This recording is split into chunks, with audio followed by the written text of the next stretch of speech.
Olá, seja muito bem-vindo, muito bem-vinda aqui ao meu canal, canal do professor Capuzzi no YouTube, canal de Direito do Trabalho, que se destina à resolução das questões das provas da Ordem dos Advogados do Brasil, do exame da Ordem dos Advogados do Brasil, vinculadas especialmente à temática trabalhista, ao direito do trabalho.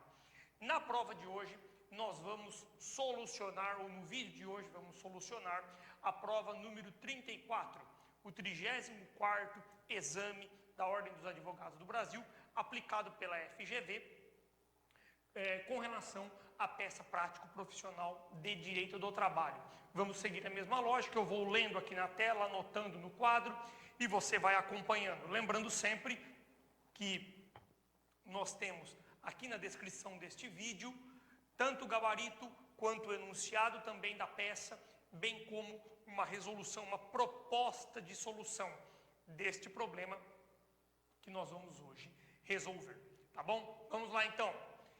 Heitor Agulhas trabalhava na sociedade empresária Porcelanas Orientais Limitada. Então vamos anotar aqui, Heitor Agulhas trabalhava na Porcelanas Orientais. Porcelanas Orientais. Perfeito. Desde 26/10/2020, exercendo a função de vendedor na unidade localizada em Linhares, no nosso querido estado do Espírito Santo. Então, importante aqui, desde 26/10/2020, trabalhando em Linhares, Espírito Santo. Ok? Vamos lá. Recebendo em média quantia equivalente a um salário mínimo e meio por mês, a título de comissão. Então, um salário e meio a título de comissão. Tá? Janeiro de 2022, o dono do estabelecimento, então, ele resolveu instalar mais 2 prateleiras na loja, para poder, então, expor mais produtos, visando economizar dinheiro. Fez a instalação pessoalmente, o próprio dono da loja fez essa instalação. As prateleiras foram afixadas logo acima do balcão em que trabalhavam os vendedores, e o dono da empresa tinha pouca habilidade manual. Por isso, as prateleiras não foram fixadas adequadamente. Bem, no dia seguinte à instalação mal feita, com o peso dos produtos nelas colocadas, as prateleiras caíram com todo o material, acertando violentamente a cabeça do Heitor, que estava logo abaixo fazendo um atendimento. Vamos colocar então aqui o primeiro ponto, que é de fundamental importância: queda prateleiras na cabeça do Heitor. Queda prateleiras, cabeça do Heitor, e também lembrar que você tem que mencionar instalação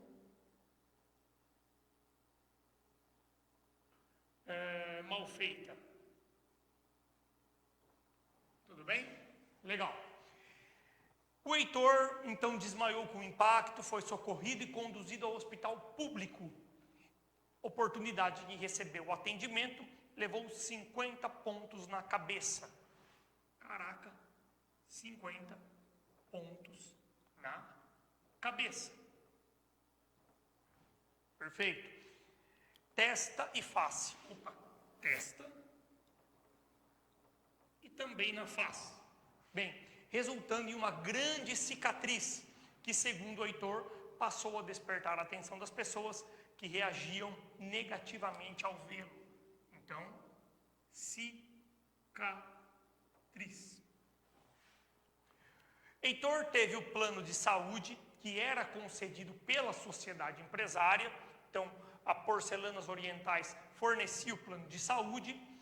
Esse plano foi cancelado após o dia do incidente e teve de usar suas reservas financeiras para arcar com R$ 1.350 em medicamentos, então um dano emergente, para aliviar as dores físicas, além de R$ 2.500 em sessões de terapia, pois ficou fragilizado psicologicamente depois do evento.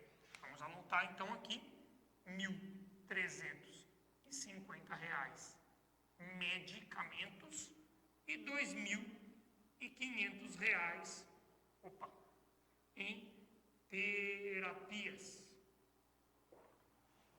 Ok. Ficou afastado, recebendo o benefício previdenciário, auxílio-doença, na modalidade acidentária.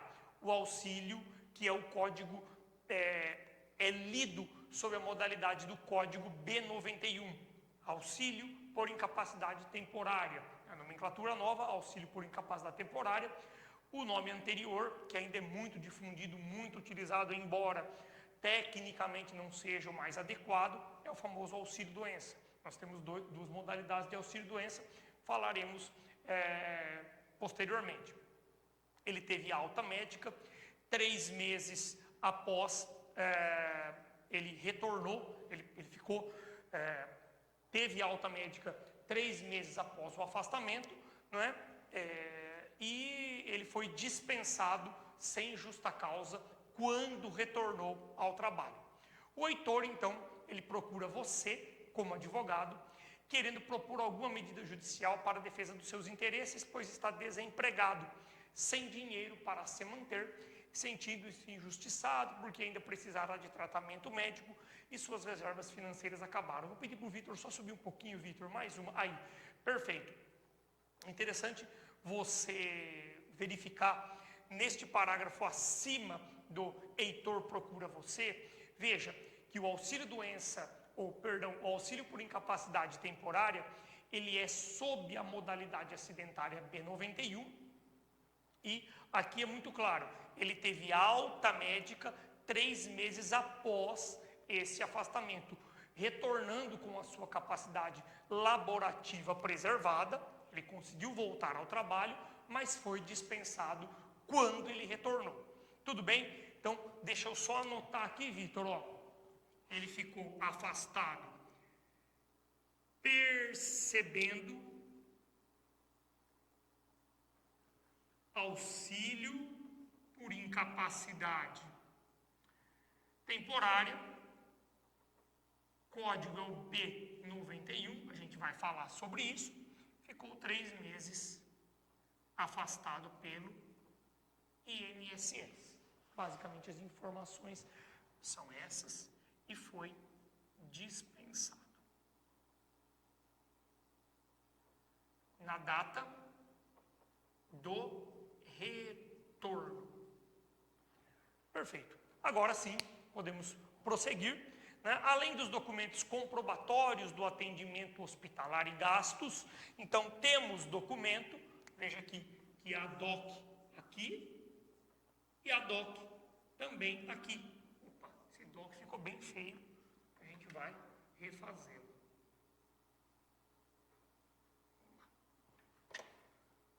O DOC aqui. Documentos comprobatórios dos gastos do atendimento hospitalar e também dos gastos com medicamento, né, ou terapias.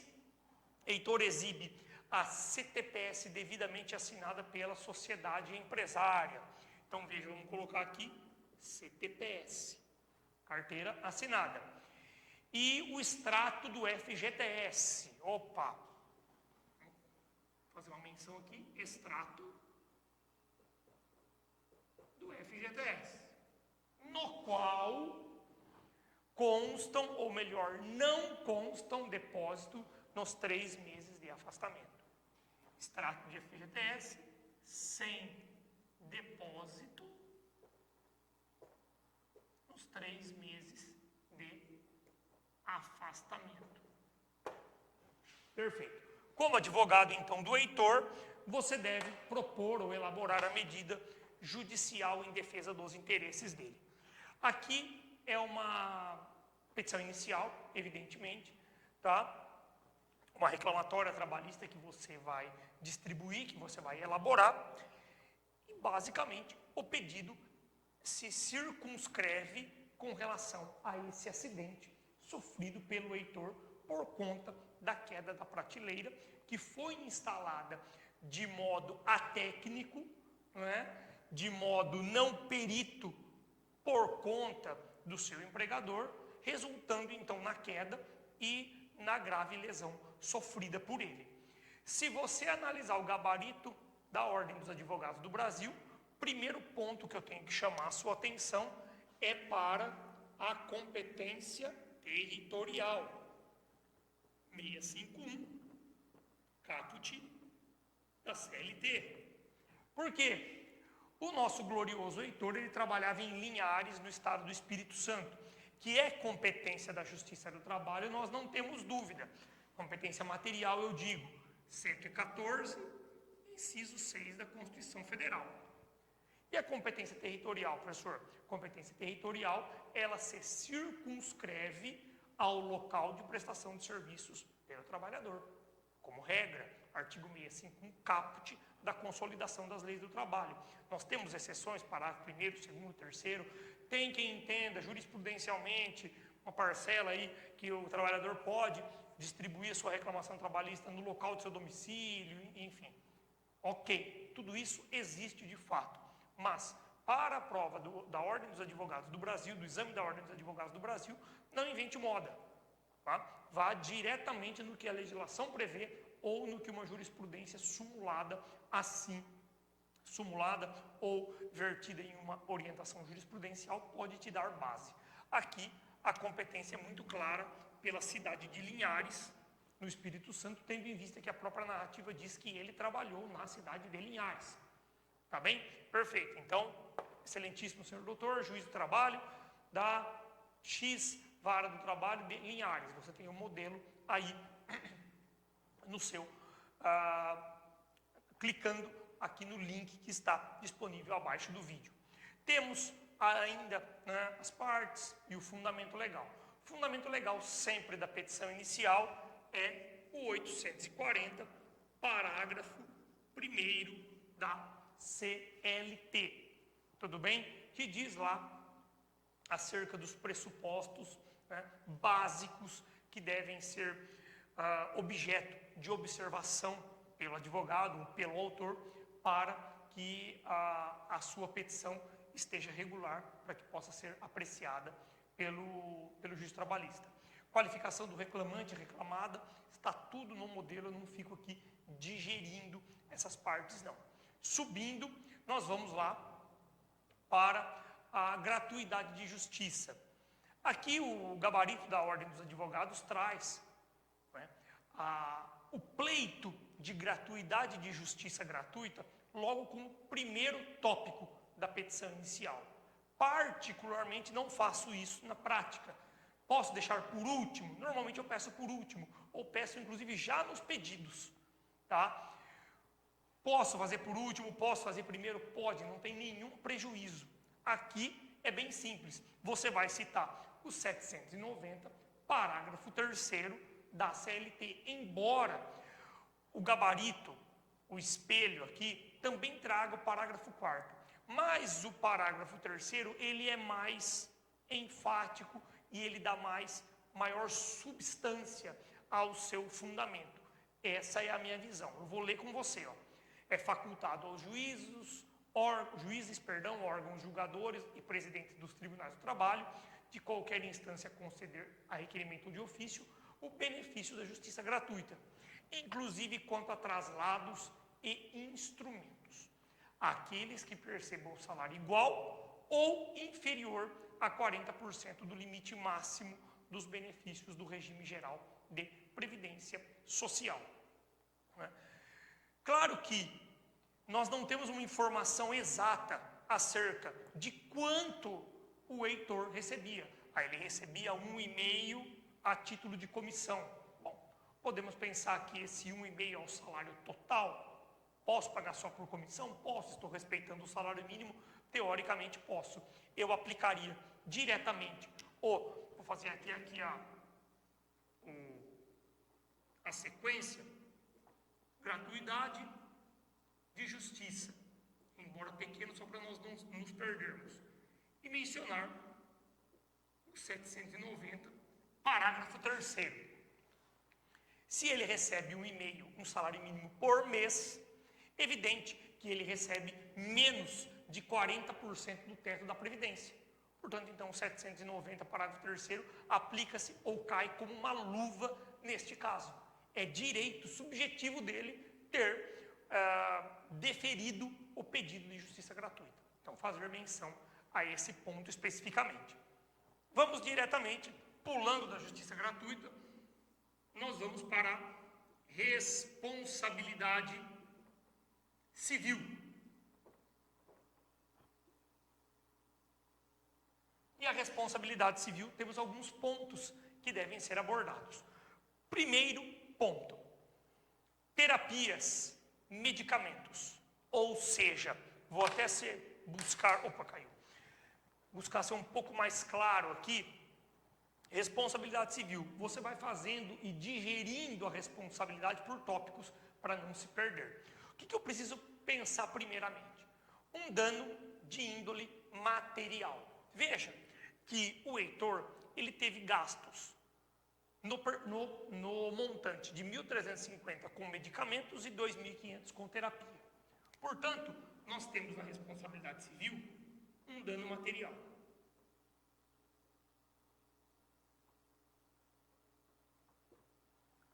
O dano material, quando você for abrir a responsabilidade civil, é importante que cite as cláusulas gerais de responsabilidade civil. O 186 do Código Civil e o 927 caput do Código Civil. Por quê? Veja, nós temos como regra a responsabilidade de índole subjetiva. Dano, nexo, culpa. Dano, nexo e culpa. Vamos construir rapidinho. O Heitor teve dano? Teve. Ele sofreu um dano na cabeça. Ele sofreu, cadê aqui? Ele deu 50 pontos na cabeça, na testa e na face. Temos um dano presente? Sim. Temos nexo. Esse dano, ele decorreu direta e imediatamente do trabalho. Tem um liame causal, tem uma linha que liga ambos, que liga o dano e a conduta patronal e o trabalho. Temos. Perfeito. Nexo causal está estabelecido. Temos culpa? Me parece que sim. Qual é a modalidade de culpa? Veja, aqui nós temos na culpa, na modalidade stricto sensu, temos 3 vertentes: negligência, imprudência e imperícia. Basicamente, imperícia nós não podemos, a princípio, mencionar aqui, porque nós estamos falando de um profissional com formação específica e que deixou de atuar com perícia. Por exemplo, um médico ou um dentista. Temos uma negligência, um deixar de fazer, porque a negligência ela se relaciona com uma omissão. Me parece que nós temos uma imprudência, que se relaciona com ação, um ato comissivo. Então eu instalei sem ter uma formação específica. E a partir deste momento, eu agi com imprudência. Eu pratiquei o ato, eu tive uma ação de fazer carregada de culpa. Então temos dano, temos nexo, temos culpa. A partir disso, surge então a possibilidade de ter direito à reparação por todos os danos que venham a surgir por conta dessa conduta patronal. Primeira modalidade de dano, modalidade do dano material. Por que material? É aquele dano que é aferível especificamente, é aferível objetivamente. É um dano, subdividindo o dano material em emergente e lucro cessante, nós temos aqui especificamente um dano emergente. Surgiu após a eclosão do dano. e ele desembolsou valores. Então temos dano material, dano emergente, na modalidade emergente. Ele quer reaver os 1.350 e os 2.500, que estão demonstrados documentalmente. Primeiro ponto é esse. A 949 não tem problema, tá? A gente toca o barco sem ele. Existe a possibilidade de você citar também o 949 do Código Civil? Sim.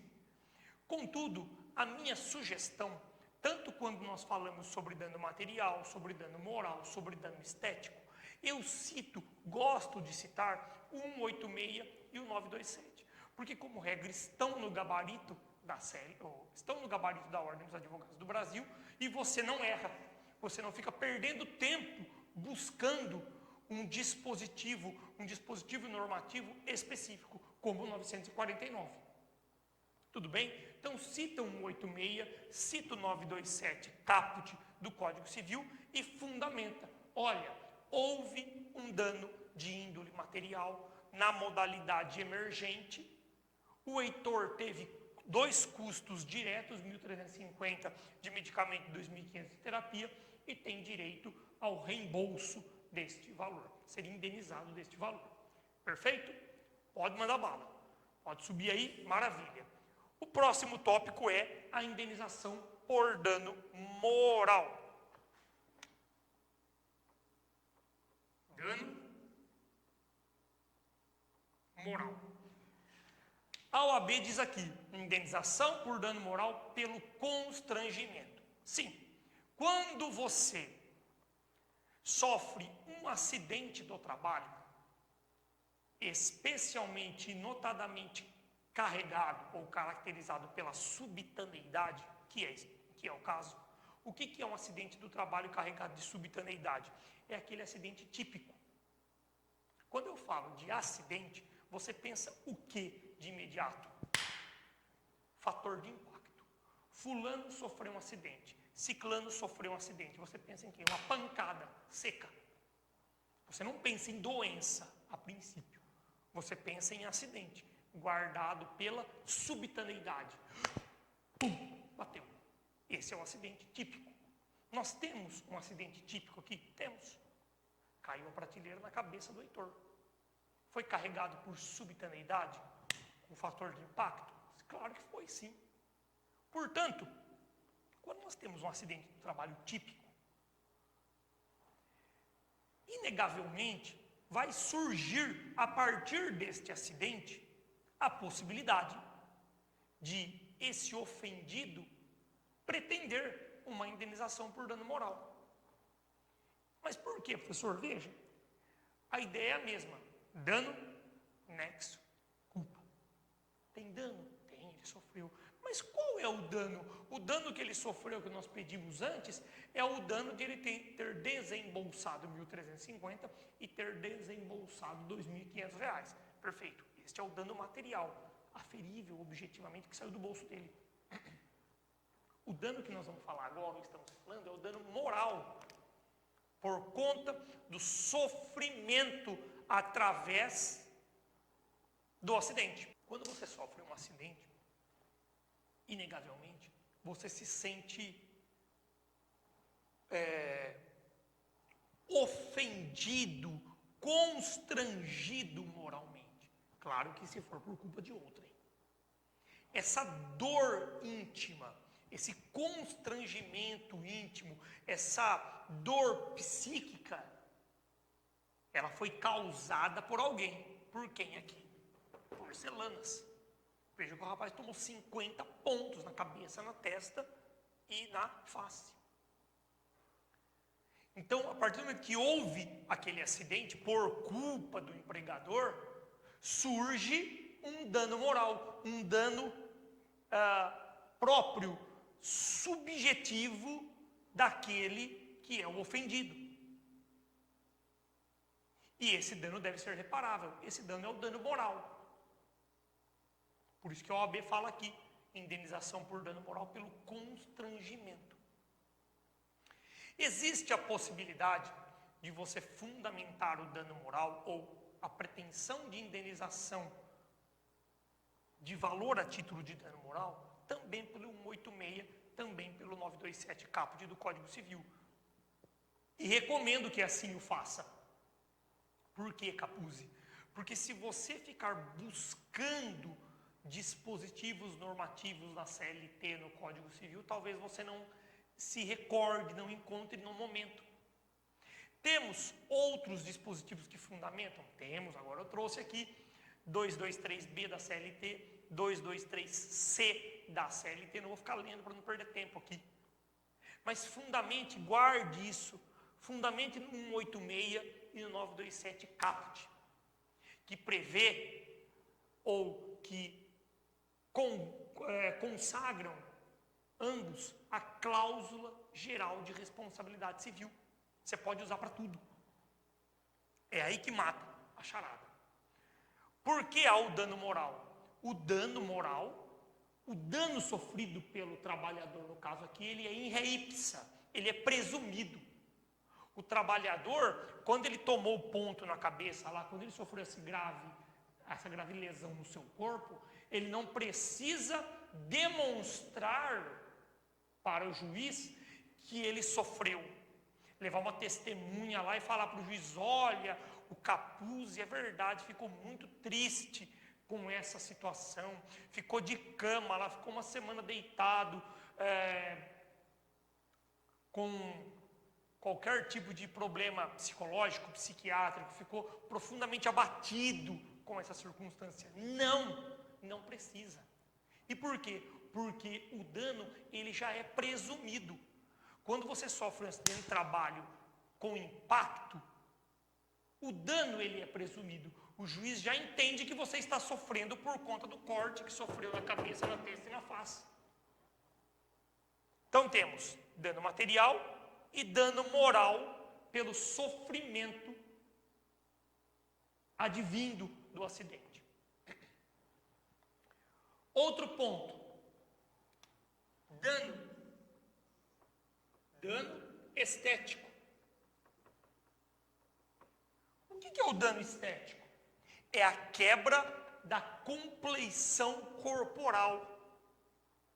O dano estético, ele advém da quebra da compleição corporal que normalmente o ser humano está acostumado a observar em outrem. E digo isso, evidentemente, aqui sem nenhum intuito discriminatório ou segregador, jamais. É apenas a título jurídico. O que o ser humano está acostumado a ver em outrem é um rosto sem nenhum corte, sem nenhuma, entre aspas, aqui é só para fins jurídicos, deformidade. Quando eu passo a me apresentar para a sociedade com uma deformidade visível a olho nu, eu tenho, evidentemente, no meu corpo, um dano à minha estética, à minha compleição corporal. Seja um corte gigantesco no rosto, seja a ausência de uma orelha, seja a ausência de uma mão, a ausência de um braço, a ausência de um olho. Nós temos um dano advindo da estética. Eu quebrei a aparência física, com todas as aspas do mundo aqui, normal. Portanto, é também um dano passível de ser indenizado. Posso sustentar também a indenização por dano estético no 186 e no 927 do Código Civil? Sim. Lembrando, é a cláusula geral de responsabilidade civil. Você consegue utilizar para tudo. Tanto para dano material, quanto para dano moral, quanto para dano estético. Tem outros fundamentos? Temos outros fundamentos.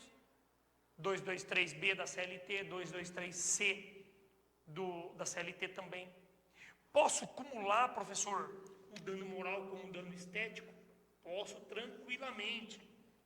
O Superior Tribunal de Justiça diz de forma muito tranquila que é possível a acumulação de ambos os danos. Porque ainda que tenha um único fato gerador, que é a culpa da Porcelanas, geraram danos diversos. Um dano é o íntimo, o sofrimento pelo acidente em si. O outro, estético, é pela deformidade que me deixou. O outro, que é o material, é pelo que eu tive que desembolsar. Perceba que nós temos 3 danos. Tudo bem?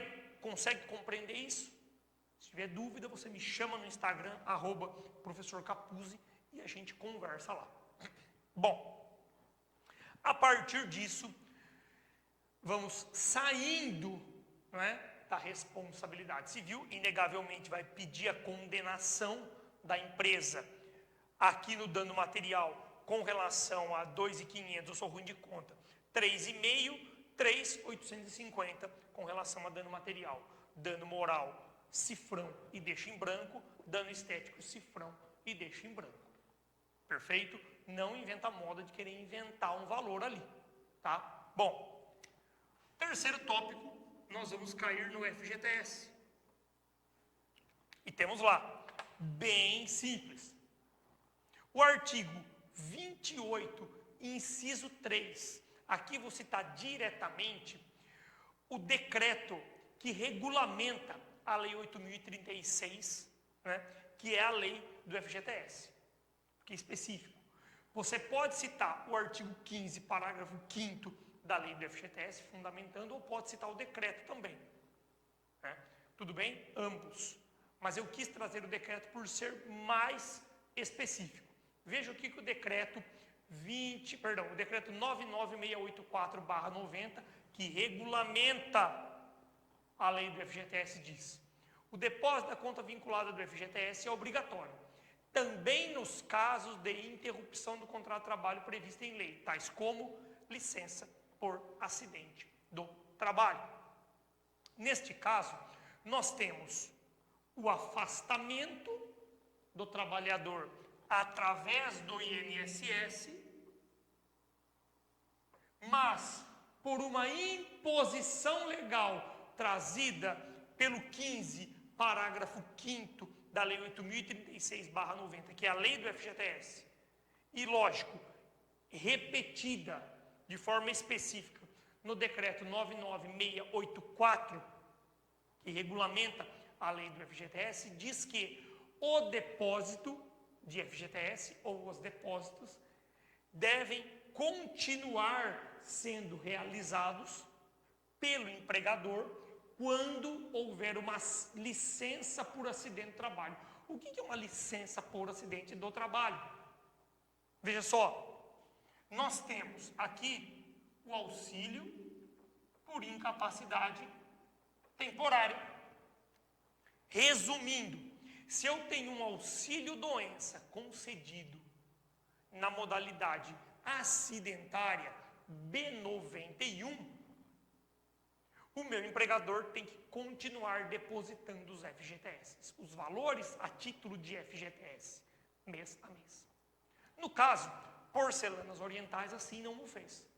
3 meses de afastamento do Heitor, ele apresentou para você, advogada, o extrato do FGTS, que não há os 3 recolhimentos mensais dos meses, evidentemente, que ele ficou afastado. Então, você vai cobrar esses 3 meses de afastamento, os valores a título de FGTS dos 3 meses em que houve o afastamento. E não houve, naturalmente, o recolhimento. Tá bem? Temos documento aqui também. Tá bom? Outro ponto. Vamos lá, Vitor. Garantia de emprego. Veja, quando eu tenho... Vamos lá, agora vamos explicar. Nós temos, eu vou apagar para poder ficar mais fácil, tá? Nós temos, meu querido e minha querida, basicamente 2 modalidades, né, de auxílio, o famoso auxílio-doença. 2 modalidades. O auxílio-doença, que é nomeado de acidentário, e o auxílio-doença, que é nomeado de comum. Vamos colocar aqui, então. para ficar fácil para você ver. Auxílio doença. Ah, mas não é esse nome, professor. Beleza. Incapacidade temporária, dá na mesma. Primeira modalidade é o comum. Segunda modalidade é o acidentário.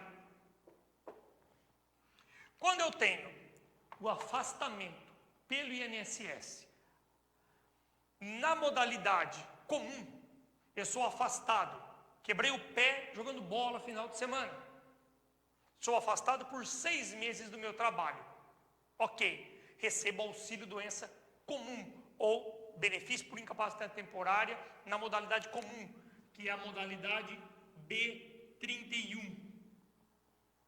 Neste aspecto, não há direito à garantia provisória de emprego a partir da data do retorno.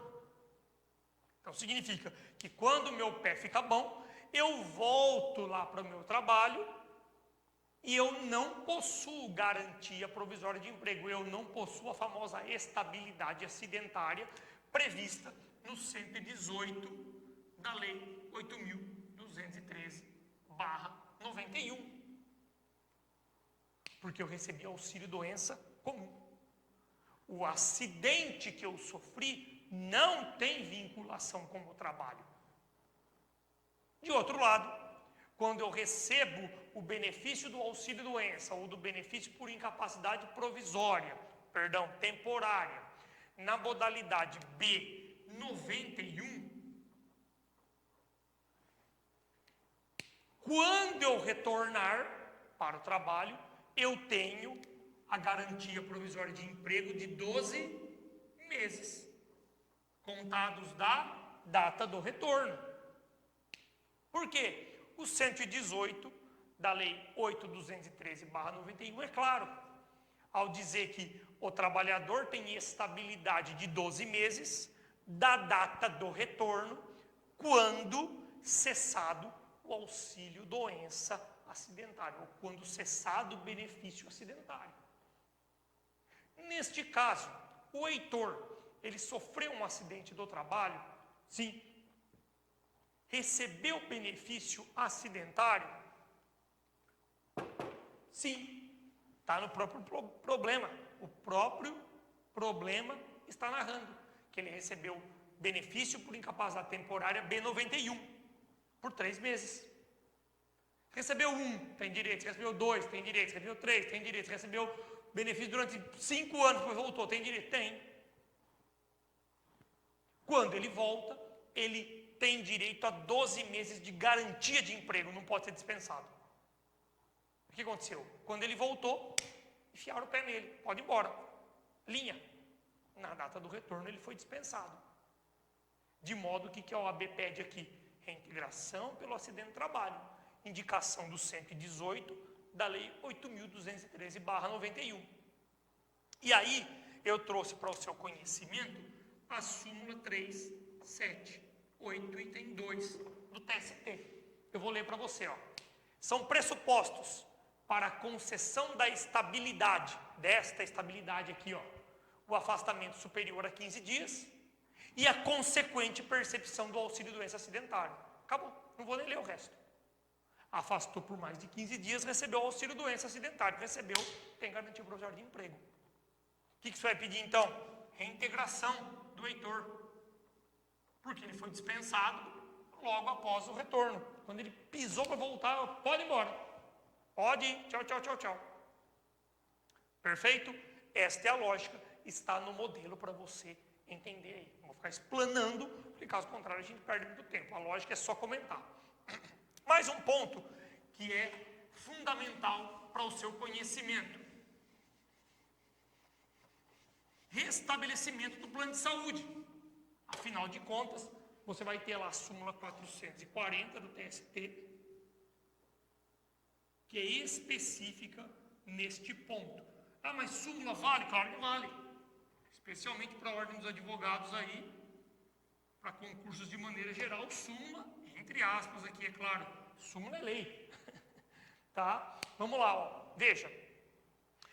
Quando ele sofreu o acidente do trabalho, o problema narra que houve o cancelamento, a cessação do plano de saúde. A empresa cancelou o plano. Olha o que diz a súmula 440 do TST, leia comigo. Assegura-se o direito à manutenção do plano de saúde ou de assistência médica oferecido pela empresa ao empregado. Então, assegura-se a manutenção do plano de saúde, embora ou não obstante, suspenso o contrato de trabalho em virtude de auxílio-doença acidentário ou de aposentadoria por invalidez. Perceba, então, que a súmula é muito clara no seguinte aspecto.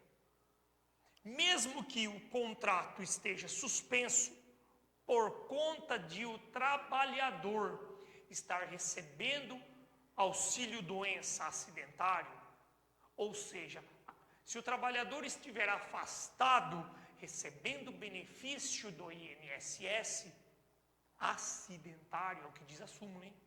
Acidentário, para fins da súmula. Pode ser outro auxílio-doença? Pode, jurisprudencialmente falando, tem nada a ver com a prova aqui. Então, estamos falando de um auxílio-doença acidentário, tenho que manter o plano de saúde do trabalhador. Não posso cortar. Ah, mas a empresa cortou. Ok, a empresa cortou, nós vamos pedir o restabelecimento do plano. Porque, afinal de contas, eu já pedi a reintegração, ele vai ter mais 12 meses de trabalho e ele vai ter 12 meses de plano de saúde. Não significa que a hora que a empresa mandar o cara embora não pode cortar o plano. São outros 500, não é isso que eu estou falando.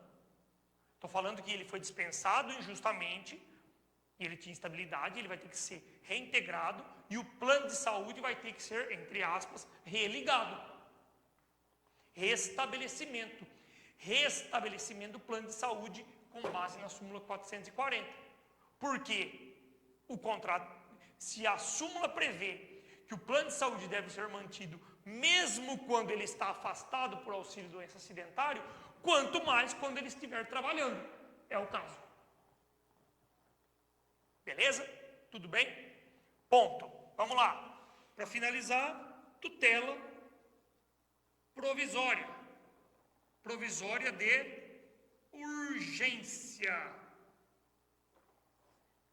Por que isso? Veja lá.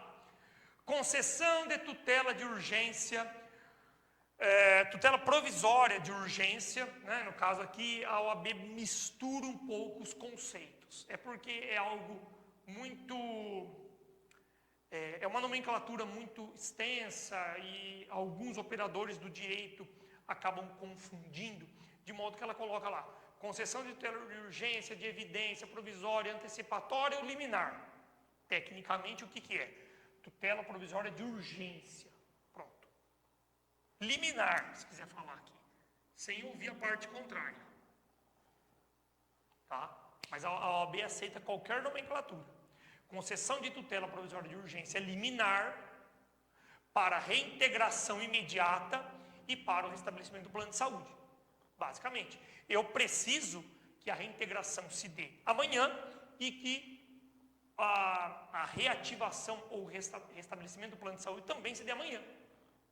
Tudo bem? Perfeito? Então eu vou pedir uma tutela provisória de urgência liminar com base no 300 do CPC. Tem outras possibilidades. 300 caput, ou 300 parágrafo 2º, ou 311 que fala da evidência. Acho que não, mas a OAB aceitaria. Vai direto no 300 caput. Você não erra. Falou de tutela provisória, seja, enfim, aqui no caso estamos falando de urgência. Ainda que seja cautelar, sustenta no 300, dá para dar jogo ali, tá bom? Então, 300 do CPC, tutela provisória de urgência liminar, para a reintegração e para o restabelecimento do plano de saúde. Está tudo no seu modelo aí. Perfeito? Tudo bem? Temos também a possibilidade de citação do 294, que eu coloquei aqui, mas não me parece que seja necessário se você já cita diretamente o 300, tá? Para finalizar, honorários advocatícios no percentual aí, vou pôr no percentual máximo de 15% e indicar o 791A da CLT, que é onde prevê, que é o dispositivo que prevê essa fixação de 5 a 15. Né? Aqui o 791 diz de 5 a 15, sobre o valor que resultar da liquidação do proveito econômico ou não sendo possível mensurado sobre o valor atualizado da causa. Aqui, no caso específico, seria sobre o valor que resultar da liquidação. Tá? Então, 15% do valor que resultar da liquidação.